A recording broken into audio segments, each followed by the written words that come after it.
Thanks, Nina. And I'm going to turn off my video once I start sharing my slides because I'm getting the dreaded "your connection is unstable" message popping up. So hopefully just somebody come off mute if we have any issues with my tech, I guess. But let me go ahead and start sharing my screen. Thank you all for inviting me today. As Ninette said, I'm in the agriculture department here. So while I do focus primarily on working with livestock producers, we do all kinds of work with everyone from people starting to look for land in Ulster County to farm on to, doing farm visits to help people improve their practices, their profitability, down to like working with people who might be starting to think about transitioning and aging out of farming. So I'm hoping to give a pretty good, just like high level overview of what the most recent ag census tells us, which happens every 5 years. So it's not the most recent year's data, but it's the most recent data we have that can tell us about what's going on in Ulster County farming. And I'll also share some of what we glean just from working with producers every day, as well as from the Ulster County Farmland Protection Plan, which has been, they've been doing a lot of surveys and interviews with farmers throughout the county over the last couple of years and have put out that draft recently. So yeah, looking forward, please feel free to ask questions. And then I'll also end on like some of the resources we've created for people to eat locally and support local farms through extension. So yeah, so getting into the census overview. And again, I mean, this is folks who responded, so it's not every single farm in the county most likely, but we counted 486 farms as of 2022, which was an increase from what we saw in 2017. About 89% of those are family farms. And the total acreage that was in farmland at the time was a little over 73,000 acres, which was also an increase. So that's good news. The average farm size, to give you an idea, is about 150 acres. So of course we have many really small farms and a few really large ones in that, but in the world of farming, 150 acres would still be considered a small farm. So mostly smaller farms here in Ulster County. And out of the 1,020 producers who filled out the census, 291 of those identified as new and beginning farmers.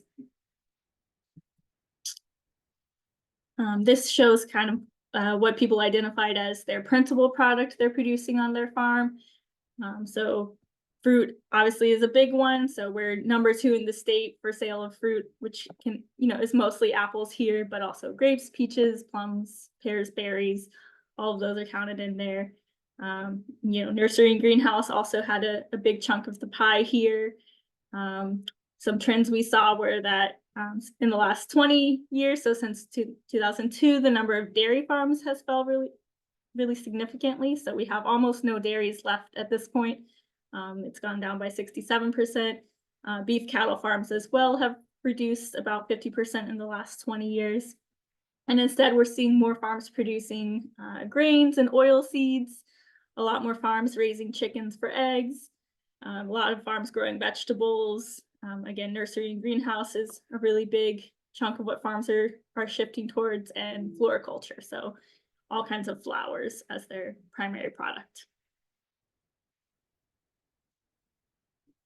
When we look at that acreage, so the 70 some odd acres I mentioned earlier, we see the majority of the farms are doing either apples or forage. So forage most likely would be hay in this situation, or some kind of corn grown for animals.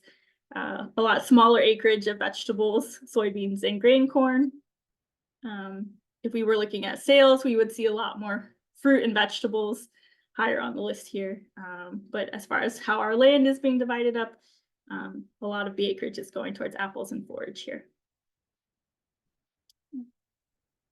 So this is livestock production, like inventory of animals. So the number of actual animals, not sales. So again, laying hens is by far the top number of animals we have. cattle and calves are up there. So again, that's mostly beef cattle, horses and ponies. We have a lot of horses here in Ulster County. Of course, not part of our food system, but boarding and potentially racing. And then pullets, so chickens that are under a year old, not yet laying, but probably going to end up in that laying hens category. We have smaller numbers of, sheep and goats. Hogs are a really small portion of our livestock here. And again, dairy cows are very, very small on the numbers at this point for Ulster. Oh, we also have some turkeys, ducks, and other poultry, emus. Yeah. So our food system as a whole, so where are these farms selling? 23% reported selling directly to consumers through either farmers markets, which we had 7 that they counted. On farm markets or farm stands, there were about 50 reported. CSA shares, over 40.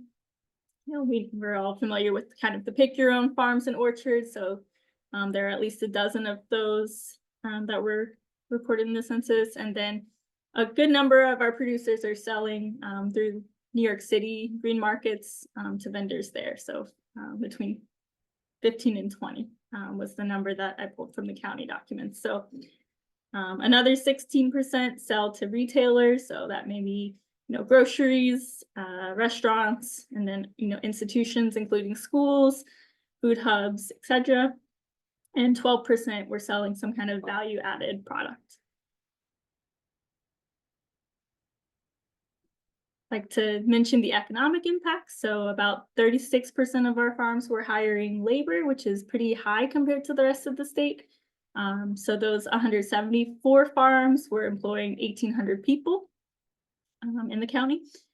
And they overall agriculture generated $105.5 million just in 2022 for our local economy. So pretty significant. Getting into some of the trends and opportunities we've seen identified. Not all food related, but cut flowers have become a growing industry for things like your weddings and other events, working with local florists. So a lot of farms are either adding cut flowers, or we're seeing more farms that are really small and just doing cut flowers. So that's something we're working with folks a lot on to get more resources. Small grains has also been a growing opportunity. So both to sell towards farm breweries or farm distilleries that need to buy from New York. Rice is also a growing trend because of all the flooding we've seen. So farms that are consistently seeing part of their farm fields being flooded are thinking about switching that land to rice from something else, since rice thrives in that environment.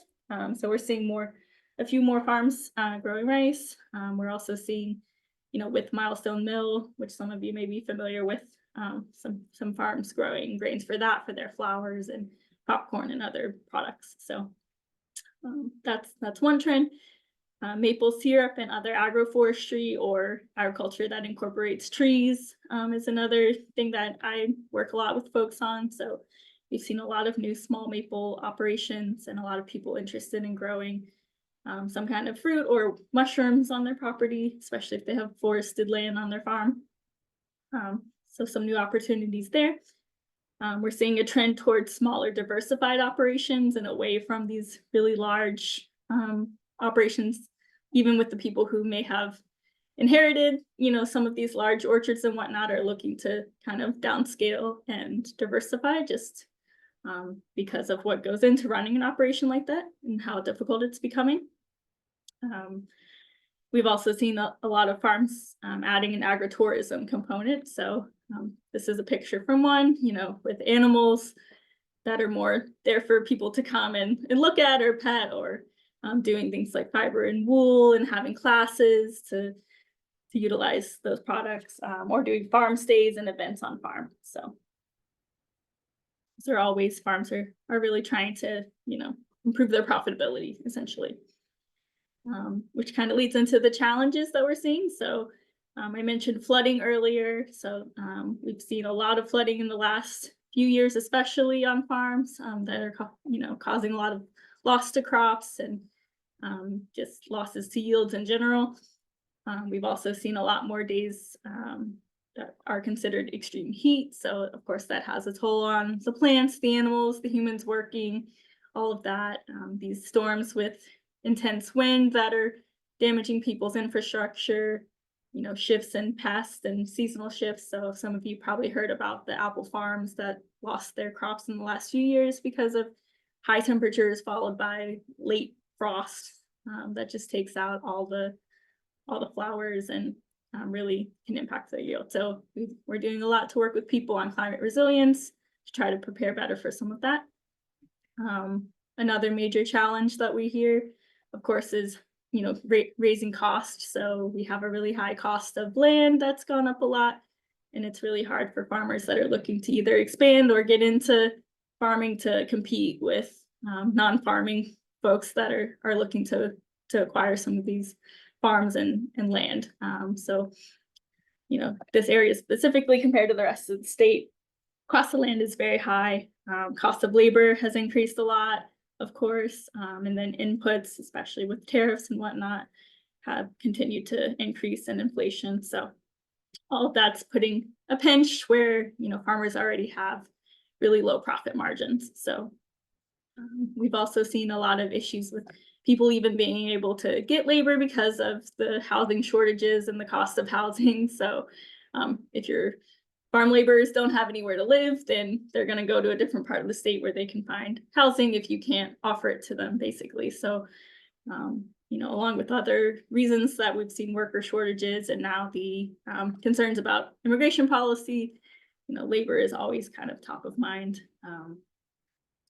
Avian influenza and other biosecurity threats I included because we have seen some cases here in Ulster County of avian influenza affecting folks with chickens, especially, I'm sure everyone's heard about the egg prices and why that's happening.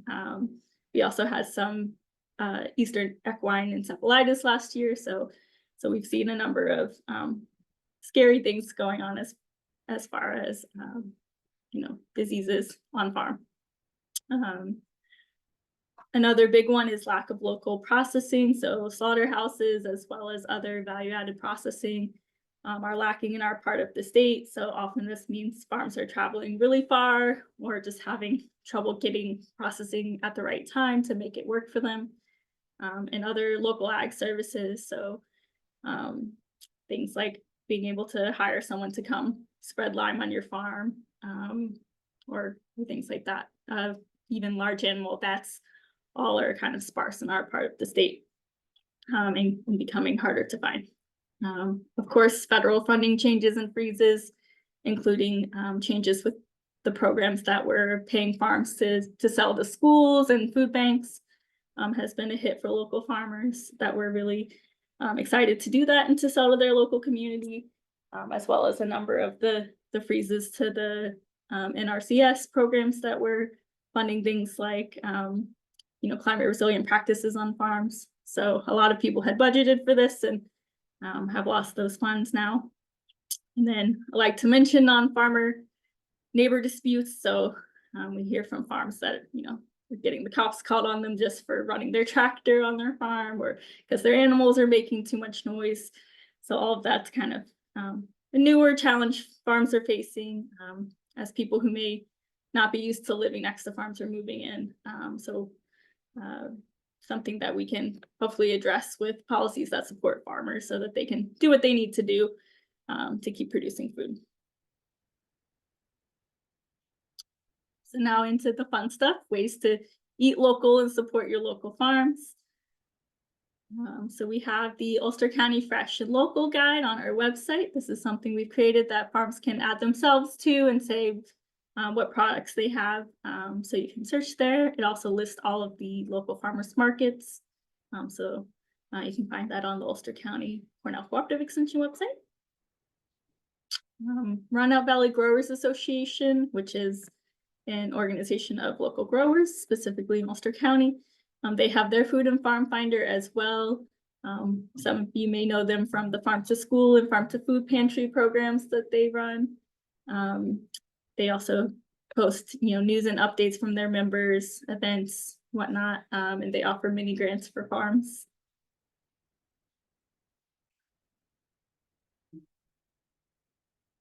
Okay.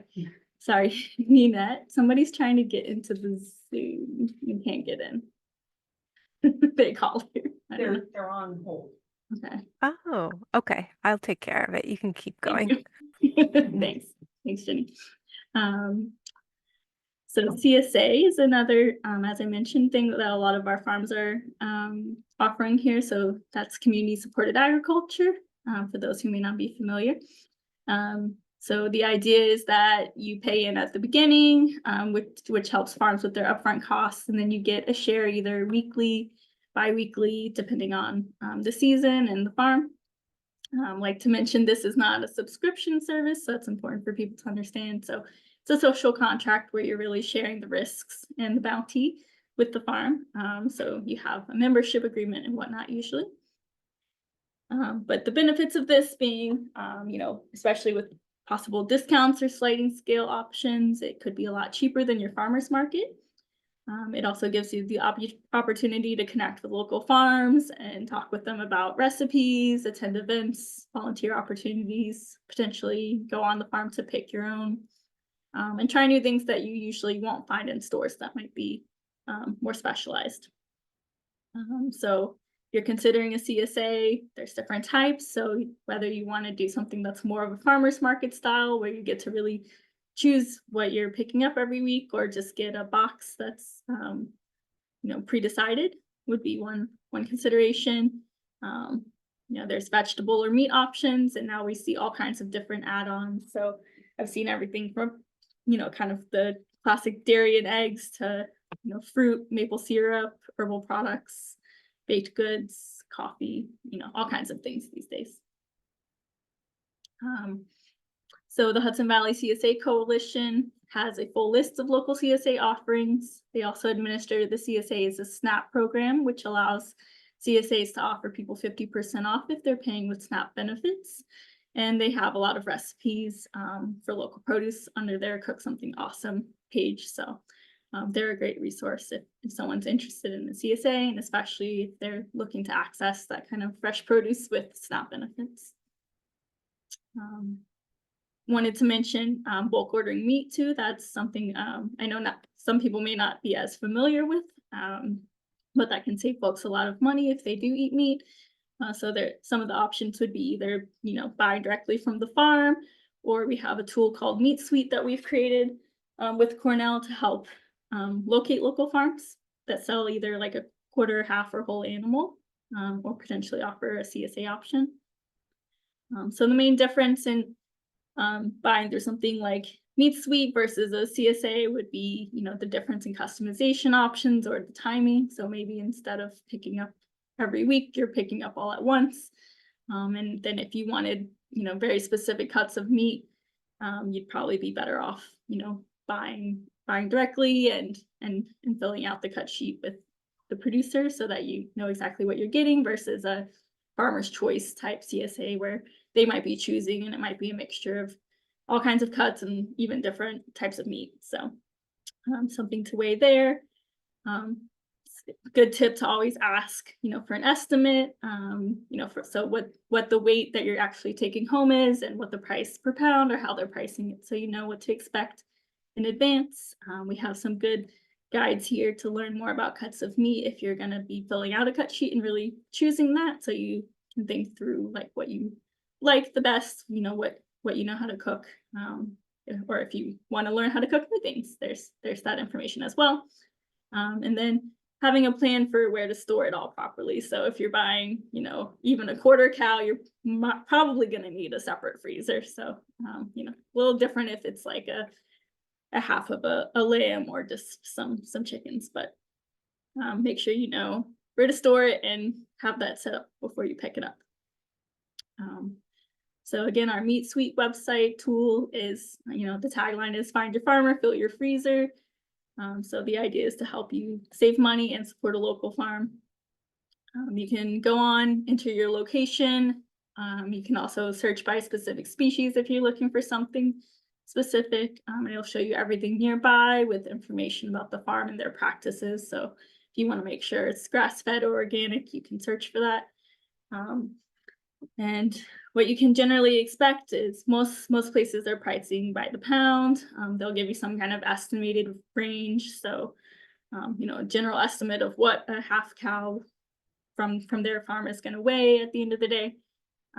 Or you can also, again, like choose a bundle or something that's pre-priced if you're more comfortable with that option. Maybe they have some mixture of cuts that are predetermined. So shop around a little bit, and then you can inquire directly through the website and get in touch with the farm to ask about availability and ordering and timing and all of that. So that's pretty cool if you eat meat. Wanted to mention, just as part of our food system here, some of the local aggregators, distributors, processors that are buying specifically from farms. If any of you buy wholesale or have website restaurants or anything else you're running. So Hudson Valley Fresh is an aggregator of local milk and dairy products. Hudson Harvest does wholesale local produce and other farm products. Milestone Mill is there. As I mentioned earlier, they're aggregating from different farms to do their flours. They also sell local beans and corn products.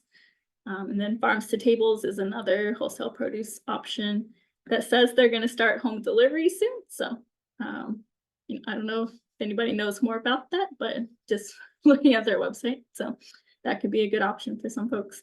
And Red Barn also sells a lot of wholesale local produce, although they're not 100% local. So it's where you can look if you're looking to buy in bulk. So these are some of the resources I mentioned. So our website, we also have a weekly newsletter. You can access the Census of Agriculture data here. And again, the Ulster County Farmland Protection Plan has a lot of information from the interviews they did. So yeah, stay connected. You can also reach out to me directly with any questions we don't get to today. I'm going to stop sharing now. I saw some things in the chat. Don't know if that was questions for me.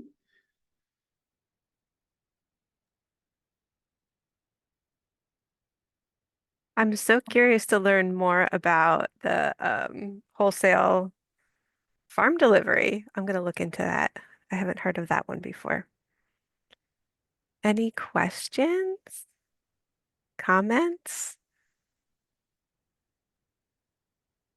Can comment on the reduction of dairy farms. Growing up in Cottikill and Stone Ridge, one of my best friends had a dairy farm in Stone Ridge, and I remember sleeping over at a house. It was kind of like a farm visit, and that's no longer a working farm anymore. So I have a personal, I can attest to that.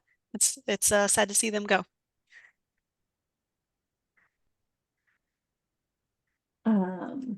I guess, I wanted to, so thank you, Catherine, for all of that. I know it's like such a big topic to just, I was like, let's just talk about the food system. So it's a huge topic. I think that some folks, maybe like Emily, who are from around this area, kind of like understand the agricultural identity of our county and our region. And there's a lot of new folks maybe who aren't as familiar with it, but I guess I'm thinking this is Eat Well. And so they're connected to food access and nutritious foods.